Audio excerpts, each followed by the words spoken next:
আসসালামু আলাইকুম রহমতুল্লাহি ওবরকাতুহু। সম্মানিত দর্শক, আমাদের দেশের জুলাই এবং আগস্টের বিপ্লবের যারা নায়ক, তাদের পরিণতি নিয়ে আমরা অনেকেই চিন্তিত। তারা অনেকেই ধৈর্য হারিয়ে ফেলেছেন, অনেকে বিকল্প অনেক কথাবার্তা বলছেন, অনেকে সাহস হারিয়ে ফেলেছেন, অনেকে কথা বলতে গিয়ে আবেগপ্রবণ হয়ে কান্নাকাটি করছেন। ফলে তাদের যে স্পিরিট ছিল, জুলাই এবং আগস্ট বিপ্লবের যে স্পিরিট, এটি এই মুহূর্তে নেই। এটি হলো বাস্তবতা।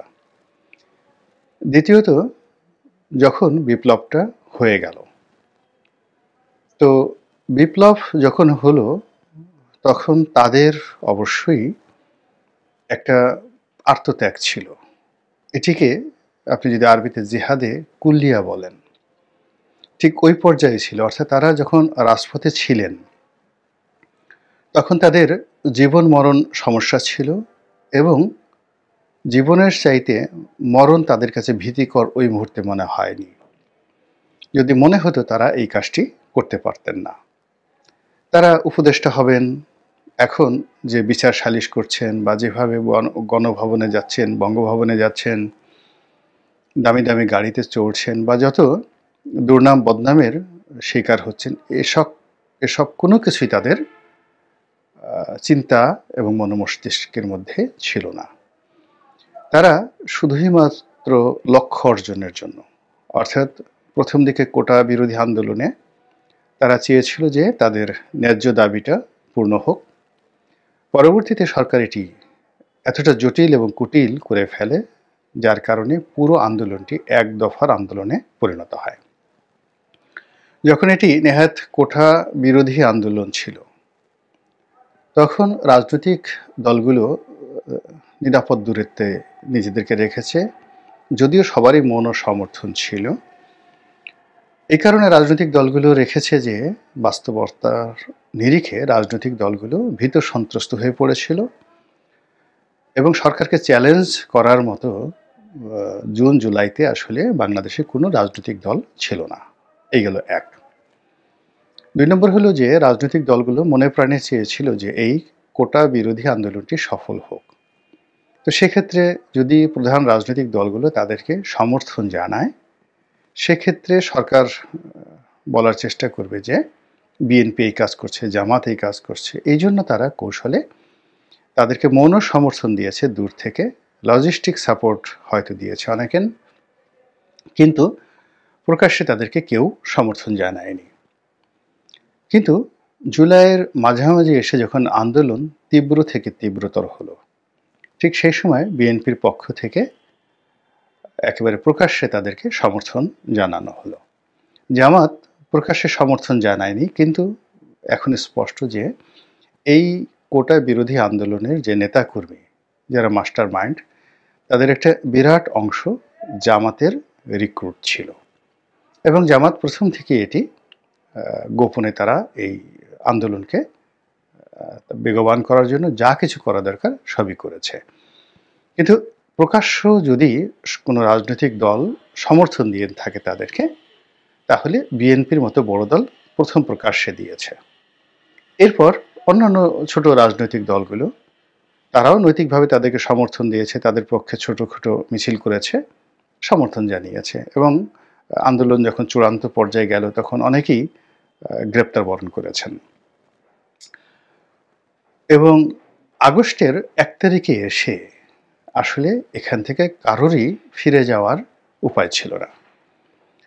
বিএনপির মতো বড় বড় দল, জামাতের মতো দল, তারা ভয় পাচ্ছিলেন যে কোনো অবস্থাতে যদি এই আন্দোলন অতীতের শাপলার মতো হয়, অতীতের গণজাগরণ মঞ্চের মতো হয়, ব্যর্থ হয়, এমনকি যারা বিশ্ববিদ্যালয়ের শিক্ষক, সাংবাদিক এই আন্দোলনের সমর্থন জানিয়েছিলেন, আগস্ট মাসের ১ তারিখে তারা সবাই বলতে গেলে মৃত্যু ভয়ে থরথর করে কাঁপছিলেন যে যদি ফেইল করে তাহলে তাদেরকেও আর এক দফা জেলে যেতে হবে।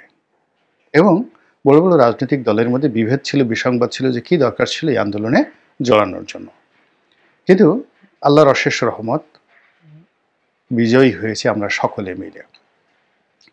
আমরা সকলে মিলে বিজয়ী হয়েছি, কিন্তু বিজয়ী হওয়ার পর যে বিশৃঙ্খলা সাধারণত হয় সেন্ট্রাল কমান্ড না থাকলে, তো এই আন্দোলনের আমরা সফল হয়েছি, বিজয়ী হয়েছি, অভ্যুত্থানে আমরা বিজয়ী হয়েছি, কিন্তু আমাদের কোনো সেন্ট্রাল কমান্ড ছিল না। মহান মুক্তিযুদ্ধে যেভাবে একটা নেতৃত্ব ছিল, রাজনৈতিক নেতৃত্ব ছিল, সামরিক নেতৃত্ব ছিল, বেসামরিক নেতৃত্ব ছিল, অর্থাৎ আমলারা কাজ করেছে, সেন্ট্রাল ব্যাংক কাজ করেছে মুক্তিযুদ্ধে, রেডিও টেলিভিশনের কর্মীরা কাজ করেছে, সেনাবাহিনী কাজ করেছে, পুলিশ করেছে, ইপিআর কাজ করেছে, অর্থাৎ ইস্ট পাকিস্তান রাইফেলস কাজ করেছে, এবং আওয়ামী লীগের নেতৃত্বে সমস্ত রাজনৈতিক দলগুলো কাজ করেছে। ফলে পুরো মুক্তিযুদ্ধের 9টি মাস কেউ কখনো পথহারা হয়নি। দেয়ার ওয়াজ এ গভর্নমেন্ট, বিপ্লবী গভর্নমেন্ট ছিল, এবং একটা ঘোষণাপত্র ছিল, বিপ্লবী ঘোষণাপত্র ছিল, বিপ্লবী সরকার ছিল, তার সঙ্গে বিদেশি পরাশক্তিগুলো ছিল, রাশিয়া ছিল, ভারত ছিল। কিন্তু এবারের ঠিক যে যুদ্ধটি এবং এবারে যে বিপ্লবটি বা গণ অভ্যুত্থানটি, এটির ব্যাপকতা বিশাল, এবং এইটা আমাদের অভ্যন্তরীণভাবে আমাদের বাংলাদেশে দ্বিতীয়বার কখনো ঘটবে কিনা জানি না, কিন্তু এই ঘটনাগুলো ঘটে গেছে, যার সঙ্গে বাংলাদেশের 18 কোটি মানুষের যে বিপুল অংশ এখানে আওয়ামী লীগকে তাড়ানোর জন্য সমর্থন দিয়েছে। আমার কাছে মনে হচ্ছে যে সেই 71-এর মুক্তিযুদ্ধের সময় এতটা সেই তুলনা করাটা ঠিক হবে কিনা, জনসমর্থন এককভাবে মুক্তিযোদ্ধাদের পক্ষে ছিল কিনা আমি বলতে পারবো না। ওই সময়ের যারা বিশেষজ্ঞ তারা বলতে পারবেন। আবেগ ছিল, যুদ্ধ ছিল, গেরিলা যুদ্ধ ছিল, কিন্তু রাজাকার আলবদর পাকিস্তান প্রেমী একটা বিরাট অংশ কিন্তু ছিল। কিন্তু এবার আওয়ামী লীগের যে 35% লোক যদি ধরা হয়, এই 35%-এর মধ্যে 5 to 10% হয়তো আওয়ামী লীগের পক্ষে ছিল, বাকি 90% লোক এই আন্দোলনের, এই অভ্যুত্থানের পক্ষে ছিল। কিন্তু এখন পুরো বিষয়টা বুমেরাং হয়ে গেছে এই 5 মাসে। এই বুমেরাং হওয়ার কারণ হলো যে যারা সমন্বয়ক, এই সমন্বয়ক বা এই বিপ্লবী যারা নেতা, তারা যাদেরকে বসিয়েছেন নেতারূপে, সেটা ডক্টর মোহাম্মদ ইউনূস বলেন, আসিফ নজরুল সাহেব বলেন, অন্যান্য যারা বলেন, তারা কেউই এই তরুণ এবং যুব শক্তিকে ব্যবহার করতে পারেননি। দ্বিতীয়ত, এই যুবকদেরকে হুইপিং করা দরকার ছিল, সেই হুইপিংটা হয়নি। তাদের একটা সেন্ট্রাল কমান্ড তারা নিজেরা তৈরি করেছে, কিন্তু সত্যিকার অর্থে কোনো মাস্টার মাইন্ড, যারা রাজনৈতিকভাবে প্রাজ্ঞ, রাষ্ট্র পরিচালনায় অভিজ্ঞতা সম্পন্ন, যাদের একটি জাতীয়, যাকে বলা হয়, নেতৃত্ব দেওয়ার মতো যোগ্যতা রয়েছে, এমন ডজনস অফ পলিটিক্যাল লিডার্স যদি এই ছাত্র এবং যুবকদের নেতৃত্বে থাকতেন, তাহলে আজকের এই অবস্থা তৈরি হতো না। ফলে কি হচ্ছে, সঙ্গত কারণেই সেই জুলাই এবং আগস্টের বিপ্লবের যে সুফল, সেই সুফল আমরা পাইনি।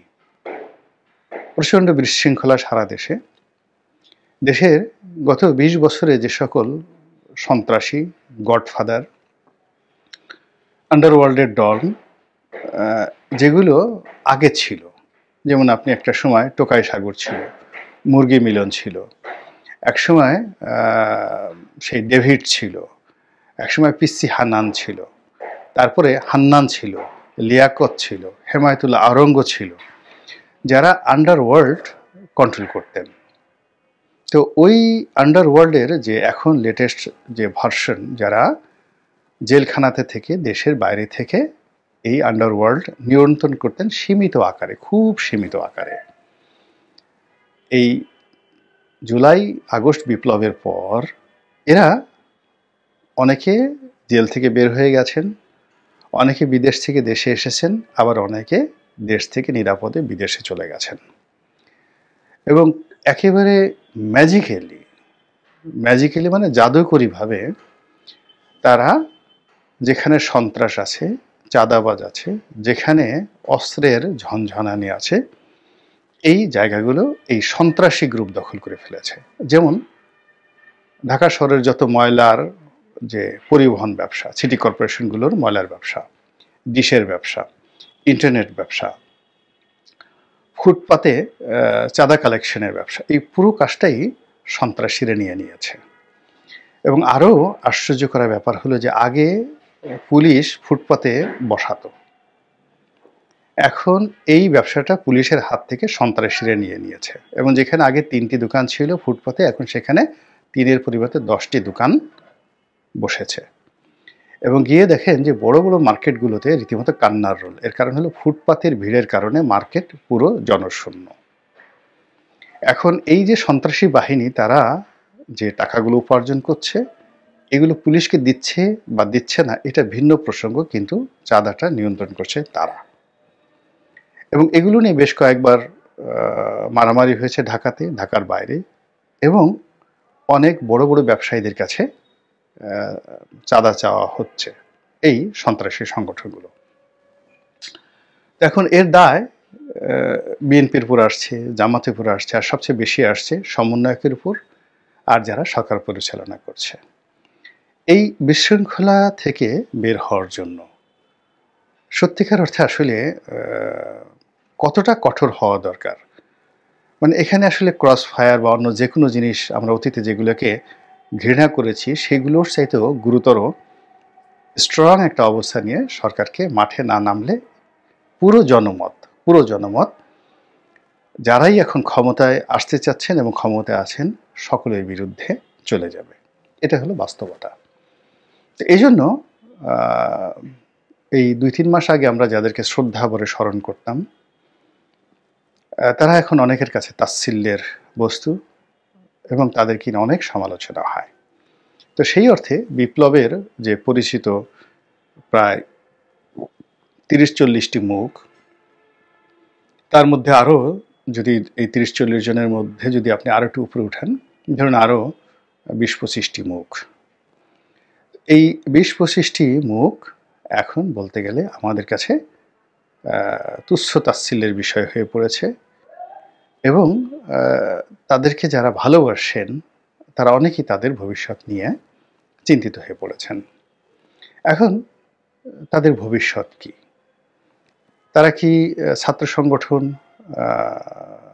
থেকে মূল রাজনৈতিক সংগঠন করার যে কথা আমরা শুনছি, তারা সেখানে সফল হবেন? তারা কি ভবিষ্যতে সরকার গঠন করতে পারবেন, বিপ্লবী সরকার? অথবা যদি নির্বাচন হয় তাহলে বিএনপি কি তাদেরকে মেনে নেবে, পুনর্বাসিত করবে? অথবা যে কথাগুলো শোনা যাচ্ছে তাদের সম্পর্কে, আল্লাহ মাফ করুক, তো তারা কোথায় যাবেন, কি করবেন, এই বিষয়গুলো নিয়ে আলোচনা হচ্ছে।